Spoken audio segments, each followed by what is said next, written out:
Hello, I'm Skyers Replinger, and today I'm going to tell you guys why you should read the manga Bleach.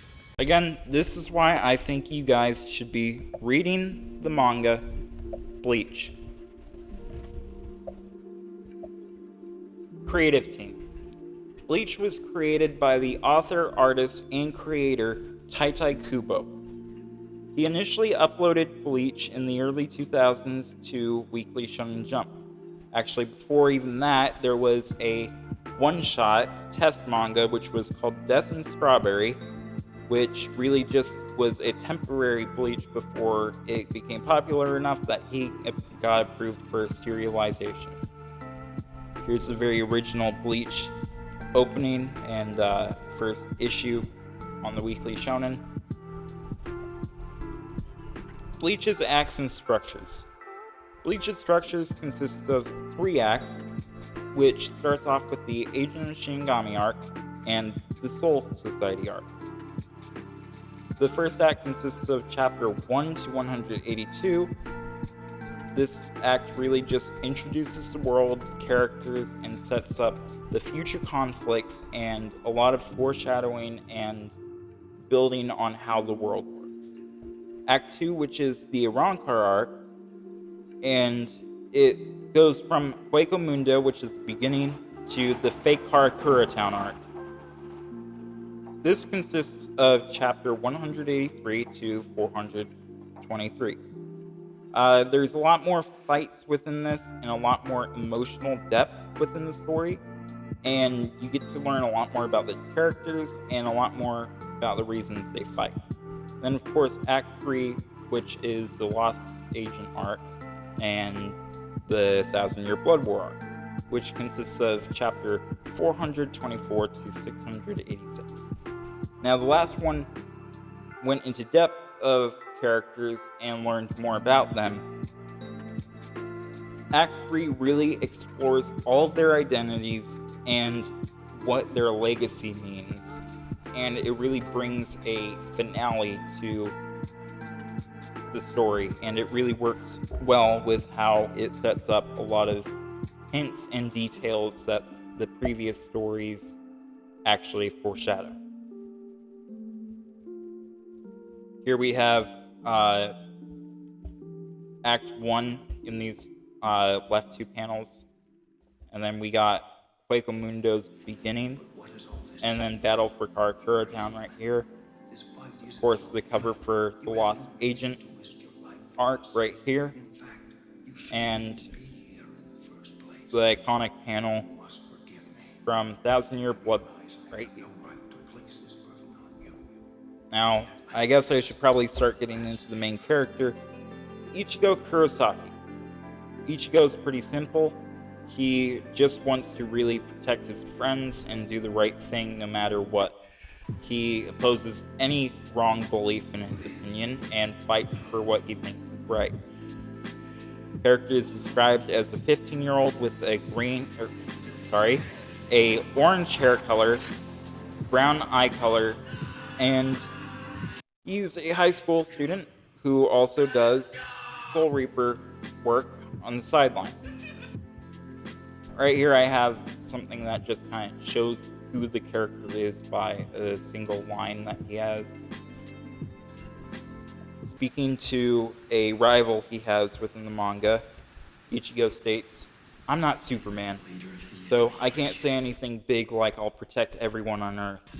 I'm not a modest guy who will say it's enough if I can protect as many people as my 2 hands can handle either. I want to protect a mountain load of people." And that really just shows the character how good he is, even though he can kind of look scary at times. He just wants to do the right thing. Evolution and character development within the story. There are constant growth across the entire character roster of Bleach. Villains change, and there's a lot of symbolism behind every story chapter that happens. Every chapter is also named. If you look online, they have a bunch of different names that really work for every chapter, and they're really beautifully done. So right here we have Byakuya Kuchiki, who starts out in the very beginning. Soul Society arc and the Substitute Soul Reaper arc. And this is how he looks later within the story. You can tell that Kubo's artwork has really grown as he kept working on it.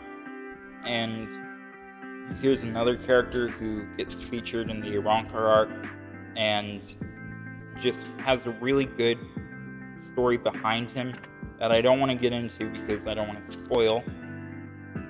And now I will get into the style and flow. Of course, I'm already talking about the art and how detailed it gets. One thing that, if you guys are going to read it, you guys should be aware of, since it is a manga, you read right to left instead of left to right. Even backwards, the entire end of the book, you would be reading backwards, pretty much. You can get used to it pretty easy if you're used to manga and if you're used to reading. But now to McCloud's transitions, there are a lot of works within Bleach that show evidence of using the typical McCloud work. So right here, this is a fight during the Soul Society arc, and we can see a lot of purpose and very deliberate line work that the characters use, showing the directions that they do. This wide frame showing the silhouettes of everyone. And then down here we got, of course, what we learned about the close-up eyebrow shots. We learned those are pretty typical, but what I like about Bleach is they really show the expression of anger within the story. They don't do a expression of showing like shock and scaredness with only eyebrow shots. They show the absolute rage with only the eyes, which I absolutely love. And then here's the splash page of this issue, which follows up with the two of these characters fighting each other, which absolutely stunning work.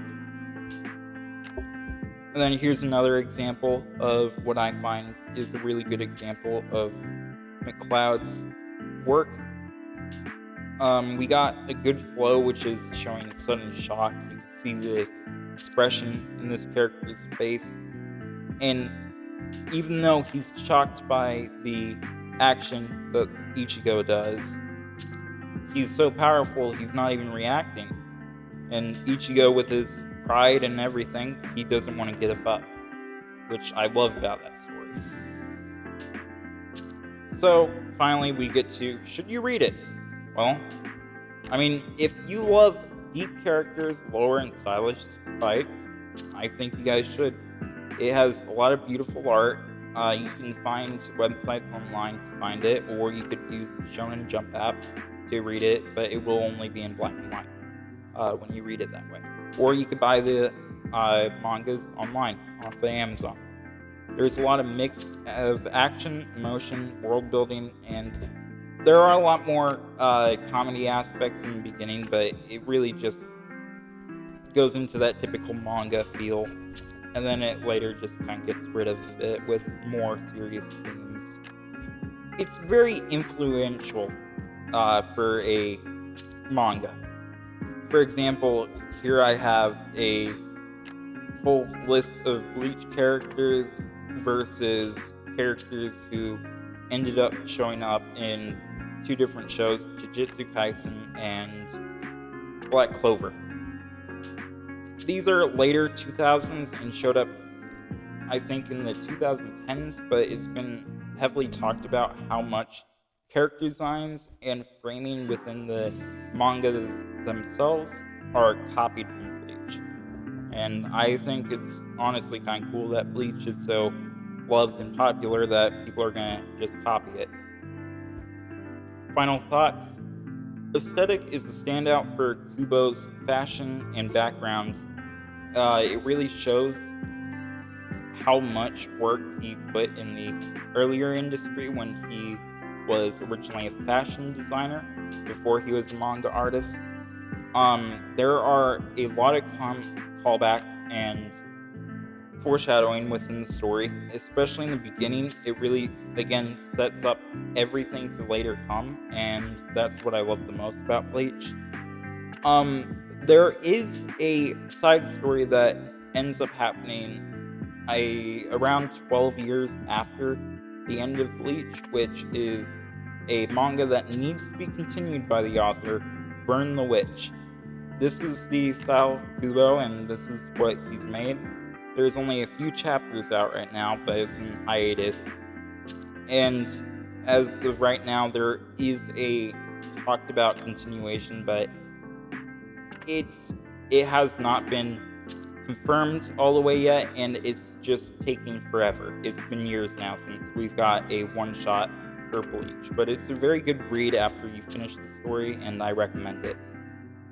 And finally, here's just some of the fashion that Kubo has drawn with his characters. He's really good at it. Again, thank you guys for watching my presentation. And with that now, I hope all you guys read the manga Bleach. It's fun. Thanks for watching.